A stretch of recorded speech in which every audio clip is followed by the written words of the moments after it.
ভুলে যেও না বাপ, আল্লাহ আছেন। তোমাদের নাফরমানি বেশি বেড়ে গেছে। তোমরা গুনাহের উপরে যুদ্ধ শুরু করে দিছো আল্লাহর সাথে।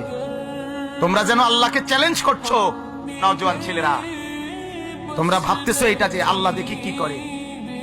হ্যাঁ, ভিক্ষার থালা হাতে নামাই দিবে। ভিক্ষার থালা, ভিক্ষার থালা। 27 বছর তোমাগো কাছে কেউ কিছু বলে না। দুঃখের কথা আমগো কাছে বলে, দোয়া চায়।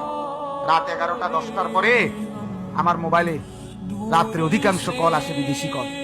ফোনে কাঁদে, হুজুর 27 বছর বিদেশ করছি, এখন বাড়িতে 2টা গরু কিনছি, সংসার যেন কেমনে চলবে জানি না।